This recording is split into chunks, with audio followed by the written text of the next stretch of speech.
واتقوا يوما لا تجزي نفس عن نفس شيئا ولا يقبل منها شفاعة ولا يؤخذ منها عدل ولا هم ينصرون صدق اللہ العظیم۔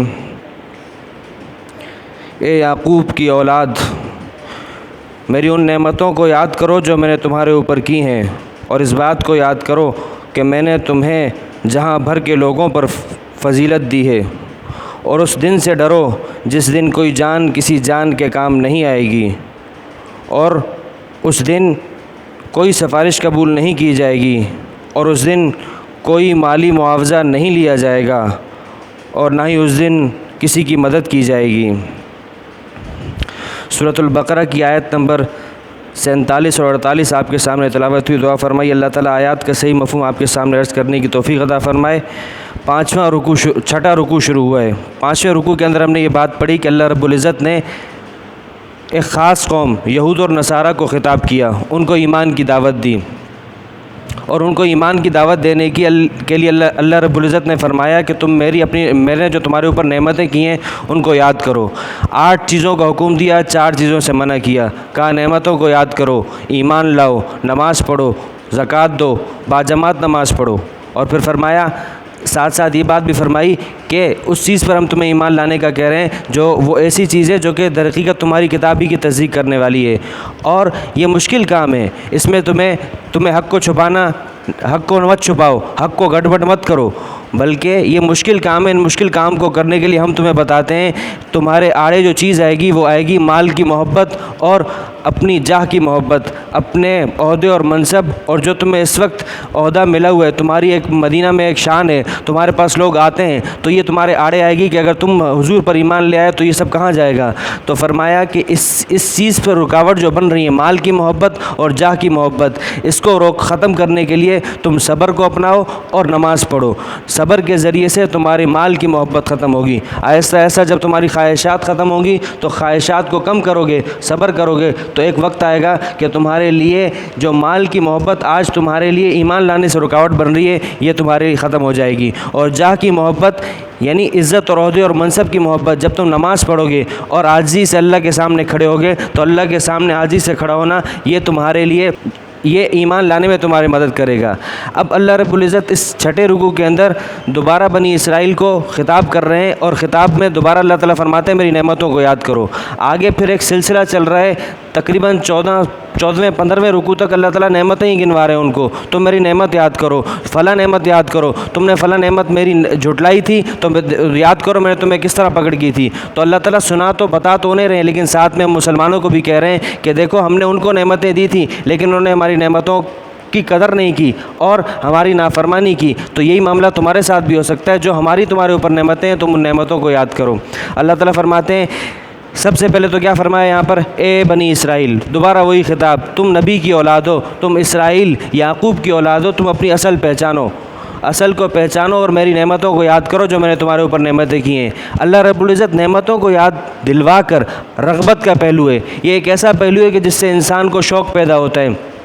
باپ اپنے بیٹے سے کہتا ہے بیٹا دیکھو تم یاد کرو میں نے تمہارے ساتھ یہ معاملہ کیا، تمہیں فلاں چیز کی ضرورت تھی میں نے اس طریقے سے پوری کی، تم اتنے چھوٹے تھے تمہاری یہ تقاضا تھا میں نے اس طریقے سے پورا کیا۔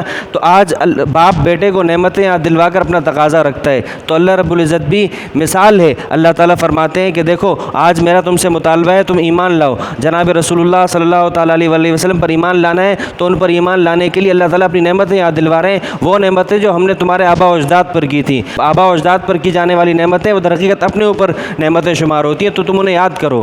اللہ تعالیٰ فرما رہے ہیں ہم نے تمہیں جہاں والوں پر فضیلت دی تھی، تمہارے ساتھ وہ معاملات کیے تھے، وہ سارے معاملات کی فہرست آگے آ رہی ہے۔ اللہ تعالیٰ ایک طرف تو نعمتیں گنوا رہے ہیں، دوسری طرف اللہ تعالیٰ فرماتے ہیں واتقوا، اور ڈرو بھی صحیح، ڈرا بھی رہے ہیں۔ ڈرا کس سے رہے ہیں؟ قیامت کے دن سے ڈرا رہے ہیں، وہ دن کے جس دن کی پکڑ کے بارے میں اللہ تعالیٰ یہاں فرما رہے ہیں کہ دنیا میں اگر آپ پکڑے جاؤ گے تو کیا ہوگا، دنیا کی پکڑ میں دنیا کی جیل میں چلے گئے تو کیا ہوگا، آپ دنیا کا دستور یہ ہے، جیل میں چلے گئے تو شخصی ضمانت ہوگی، کوئی بندہ آ کے آپ کو کہے گا کہ بھئی اس بندے کو چھوڑ دو، اگر اس کو میں عدالت میں حاضر نہ کیا تو آپ مجھے پکڑ لینا، تو شخصی ضمانت ہوتی ہے دنیا میں جہاں بندہ چھڑانے کے لیے۔ دوسری مالی ضمانت ہوتی ہے، مچل کے جمع کروا دو۔ تیسرا طریقہ یہ ہوتا ہے کوئی تگڑی سی سفارش لے آؤ۔ چوتھا طریقہ یہ ہے کہ اگر ہمت ہے، بندے ہیں، تو جیل توڑ کے اپنا بندہ نکلوا لو۔ اللہ تعالیٰ فرماتے ہیں قیامت کا دن ایسا نہیں ہوگا، قیامت کے دن میں یہ چاروں چیزیں کام نہیں آئیں گی، نہ تو کوئی جان کسی جان کا بدلہ دے گی، نہ ہی سفارش قبول ہوگی، اور نہ ہی مالی معاوضہ قبول کیا جائے گا، اور نہ ہی تمہاری مدد کو کوئی پہنچے گا۔ اللہ فرماتے ہیں واتقوا یوما، اور اس دن سے ڈرو، لا تجزی نفس عن نفس شیئا، جس دن کوئی جان کسی جان کا بدلہ نہیں دے سکے گی۔ اصل میں یہی یہود و نصارہ ان کا یہ عقیدہ تھا، ہم انبیاء کی اولاد ہیں، ہم یعقوب علیہ السلام کی اولاد ہیں، ہماری نسل میں 4000 انبیاء ہیں، لہٰذا ہم تو بخشائیں، ہماری بخشش ہو جائے گی۔ اللہ تعالیٰ فرما رہے ایمان کے بغیر کوئی جان کسی جان کا فائدہ نہیں دے سکتی، ایمان لاؤ تو تمہیں تمہارا نسب بھی فائدہ دے گا۔ آپ علیہ الصلوۃ والسلام نے حضرت فاطمہ رضی اللہ تعالیٰ عنہ سے فرمایا من بطأ به عمله لم یسرع به نسبه، بیٹا جس کا عمل کمزور ہو جائے، جس کا عمل سست پڑ جائے تو اس کا نسب اسے نہیں چھڑا سکتا۔ تمہیں اپنے عمل کو جاری رکھنا ہے، پھر تمہارا نسب تمہارے کام آئے گا۔ تم عمل سے دور رہو اور پھر یہ کہو کہ میں سید ہوں، میں فلاں خاندان سے ہوں، فلاں قبیلے سے ہوں، تمہاری یہ چیزیں تمہارے کام نہیں آ سکتی۔ پہلے ایمان لا کر سچا ایمان لاؤ، پکا ایمان لاؤ اور عمل کرو، پھر اس کے بعد تمہارے لیے نسب تمہیں چار چاند لگائے گا۔ وہ دن کیسے؟ اس دن کوئی جان کسی جان کا بدلہ کیسے نہیں دے سکتی؟ قرآن کریم سورہ عبس فرماتا ہے یوم یفر المرء من اخیہ، وہ دن ایسا ہوگا کہ ایک شخص اپنے بھائی سے بھاگے گا، اپنی ماں سے بھاگے گا، اپنی بہن سے بھاگے گا، اپنی بیوی سے بھاگے گا، اپنے بچوں سے بھاگے گا، کیوں کہ کہیں ایسا نہ ہو کہ یہ مجھ سے میری نیکیاں مانگ لے۔ تو لا تجزی نفس، کوئی نفس کسی جان کا بدلہ نہیں بن سکتی، نہیں دے گی۔ شخصی ضمانت کی نفی کر دی کہ کوئی شخص کسی شخص کی ضمانت نہیں دے سکتا اس دن کے اندر۔ پھر فرمایا ولا يقبل منها شفاعت، کوئی سفارش بھی قبول نہیں ہوگی۔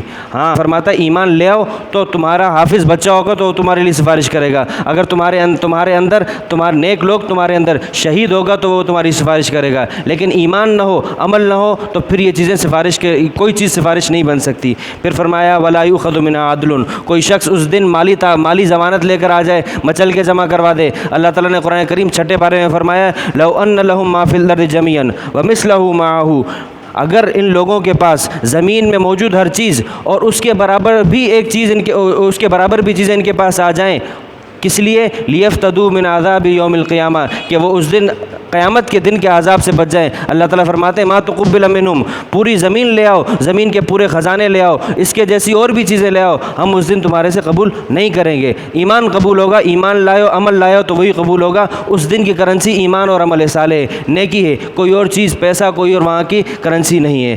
فرمایا ولا هم ينصرون، اور نہ ہی ان کی مدد کو کوئی پہنچے گا۔ کوئی بندے بھی نہیں آئیں گے تمہیں چھڑانے کے لیے، تمہاری ایسی پکڑ ہوگی۔ ہمارے ایسے فرشتے ہیں سنت الزبانیہ، ایسے فرشتے ہیں جو تمہیں تمہاری زبانوں سے پکڑ کے رکھیں گے، تم اپنی جان چھڑا نہیں سکو گے۔ اب آپ دیکھیے اللہ رب العزت ایمان کی طرف دعوت دے رہے ہیں کتنے مناسب طریقے سے۔ ایک طرف تو فرمایا اذکروا نعمتی، میری نعمتوں کو یاد کرو، ترغیب دی، رغبت دلائی، شوق سے انسان وہ کام کر لیتا ہے جو ڈراوے سے نہیں کر سکتا، لیکن خالی شوق بھی نہیں، خالی فضائل بھی نہیں سنائے، بلکہ کہا واتقوا یوما، ڈرو بھی، اس دن سے بھی ڈرو۔ یہی اللہ تعالیٰ کی قرآن کریم کا انداز ہے، یہی قرآن کریم کی تعلیم ہے، یہی اللہ کا انداز ہے، یہی رسول اللہ صلی اللہ تعالیٰ علیہ وسلم کا عمل تھا کہ دونوں چیزیں ساتھ رہتی تھیں، ترغیب بھی ترہیب بھی۔ نہ تو لوگوں کو اتنے فضائل سناؤ کہ لوگ عمل سے دور رہ جائیں، عمل سے بیٹھ جائیں، ان کو خوشخبری بھی سناؤ، ساتھ میں ڈراؤ بھی صحیح۔ نہیں ڈراؤ گے تو لوگ سست پڑ جائیں گے، اور اگر صرف ڈراتے رہو گے تو لوگ دین سے دور رہیں گے۔ دونوں چیزیں ساتھ چلاؤ۔ اللہ تعالیٰ قرآن کریم میں ہارون علیہ السلام اور موسیٰ علیہ السلام کو جب بھیجتے ہیں فرعون کے پاس، فرعون کون؟